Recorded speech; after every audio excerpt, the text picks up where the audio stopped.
Hi class, let's take a look at example 6. In example 6 has an initial condition, which we're not going to apply until the very end once we have the general solution. And then we only apply the C in the very last step. I'll explain when we do the proof, but when we do the mu of x, we don't apply the C. That is just a function trick that allows us to solve the equation. So let me first actually put it in standard form. So for us to put this one in standard form, we're going to have to divide by x, and we're assuming that x is not equal to 0. So this step is actually going to put it in standard form.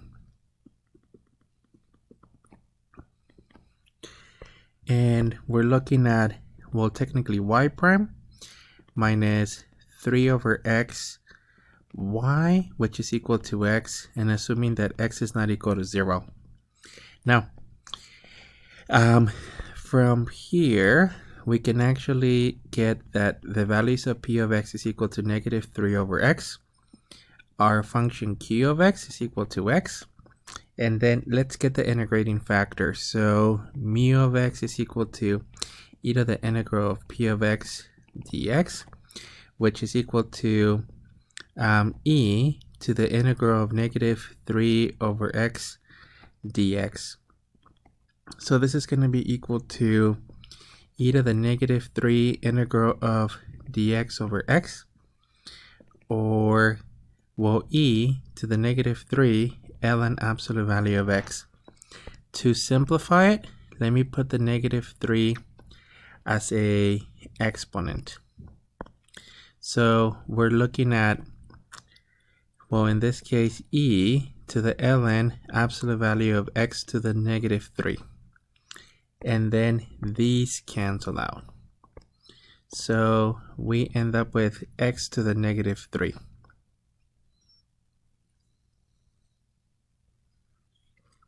Okay, so the next portion.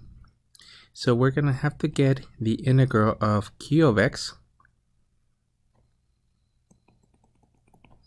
times e to the integral of p of x dx, technically dx.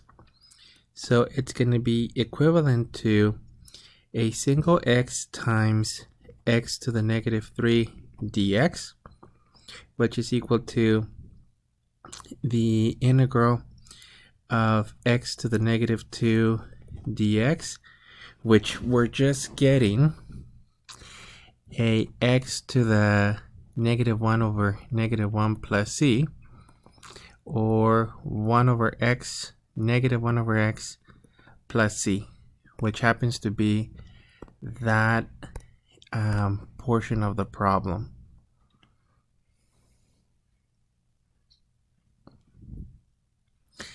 Okay, so let me actually find the general solution first.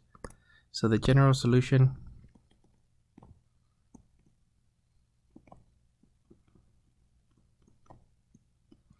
so that's going to be y is equal to, and we're going to rewrite this as technically an x to the third times a 1 over x plus c, which happens to be, after we distribute it out,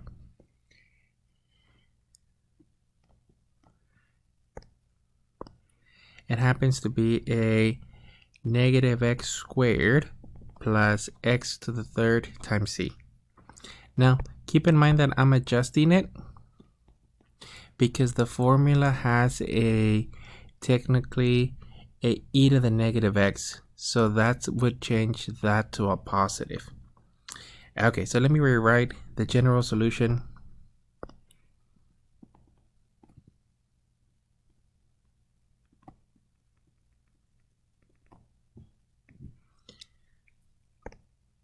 We're just going to say that our y is equal to a negative x squared plus an x to the third plus c.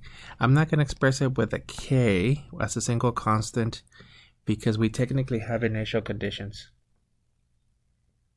Oh wait, this is supposed to be, so this is supposed to be x to the third c. There we go. Okay. And in the last step, we're going to find a particular solution. So using the initial condition is that y sub 1 is equal to 2. So technically x is equal to 1, y is equal to 2.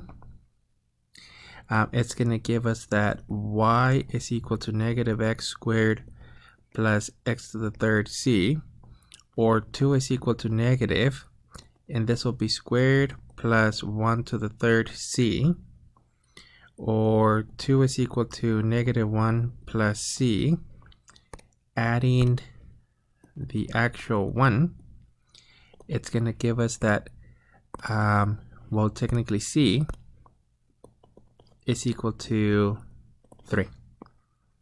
So in this situation, using y sub 1 is equal to 2, the solution is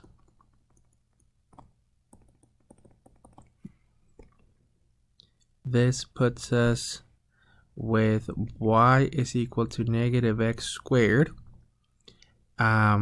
plus 3x to the third. That would be the exact solution.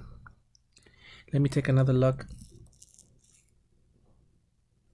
Negative x squared plus 3x to the third. Yeah, we're good.